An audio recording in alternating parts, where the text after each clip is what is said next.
Child and Family Services of Illinois is here to make sure the answer is yes. I asked the lady if she needed help, and she said, well, I'm waiting for my husband. I said, and why are you waiting in the car? It's so cold. She said, we don't have a house. We don't have nowhere to sleep. And she had 3 children with her. I offered her to come out of the car, bring him to my work. Once I got there, I tried to call somebody to bring some hot food to feed him.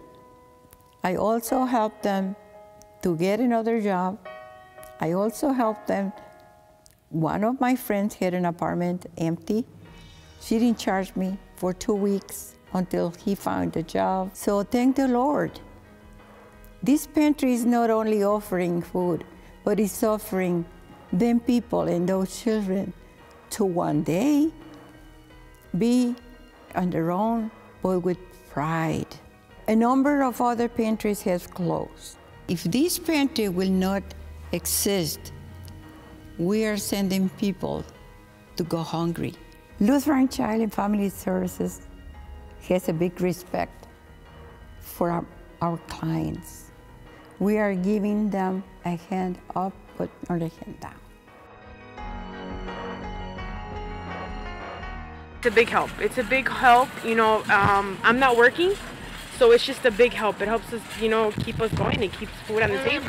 It helps us get day to day, because, you know, sometimes, I mean, I'm not working, you know, only one person's really working at the house, and it's part-time, and it's hard, you know, just paying bills. You know, after you pay bills, you need gas, you need light, you know, it's hard to find, you know, reasonable price for meals. I mean, meat alone is expensive. Give us good things. They give us apples, they give us oranges, and it even helps me, because it makes me try to see what else I can do with it.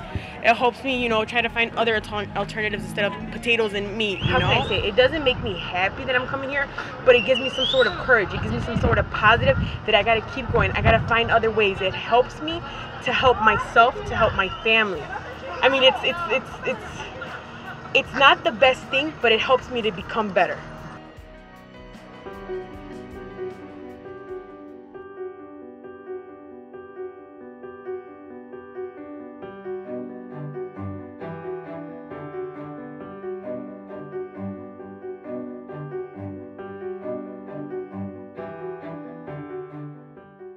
One thing we should always remember is our kids in foster care, they've been traumatized in one way or shape or form. So that could just be from being removed from their family of origin. And then the multiple placements that they have to have each time, it's another type of trauma.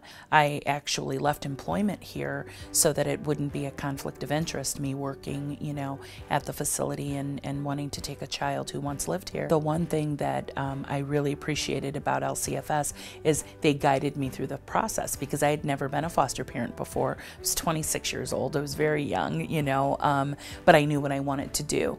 And I think one of the greatest things that they ever did was the therapist that they provided when he first came to live with me within the first 6 months. And we decided what chores he was going to do. And one was for him to take out the garbage. And so every day, Josh would give me such a hard time about taking out the garbage. I didn't get it. You know, when he was in therapy, what he started to express was every time he moved from a placement, his things were thrown in black garbage bags. And then he was just moved to his next placement, sometimes with no notice at all. And so there was a abhorrence he had for black garbage bags, but he wasn't even conscious of it. They're little things that traumatize our kids. And so it's so important to be just so as empathic as you can be. That's what LCFS does for their specialty. We are trained in working with traumatized children and knowing the types of services and interventions that we need. And so when we are placing children in homes, we don't do it lightly. We see what the needs of the children are, and to see if the families have the capacity or the know-how to deal with that type of child. And when they don't, we provide them the training that they need. He's just, I gush when I think about Josh. Currently, Josh is in medical school. He is such a good man. He really is. He's such a sweetheart. And, you know, I couldn't be prouder if I gave birth to him myself.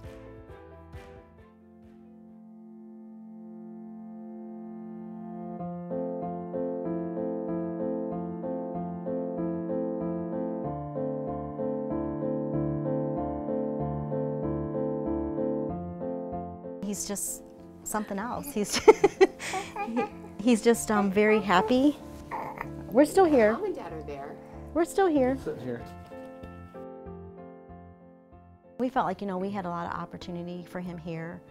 And even the lady, the guide that we had in Beijing, she thanked us about 6 times for taking Carter and adopting him. She had said that if a family hadn't adopted him and he would have stayed in China with his arm issue, he would have probably been on the streets and been a beggar. And we did see a few beggars that had one had no legs. There was a lot of actually Asian or Chinese people that thanked us, and maybe not language-wise because there is a language barrier, but they would tap you on the shoulder, big smile, and do a thumbs up. So they were really appreciative of what we were doing.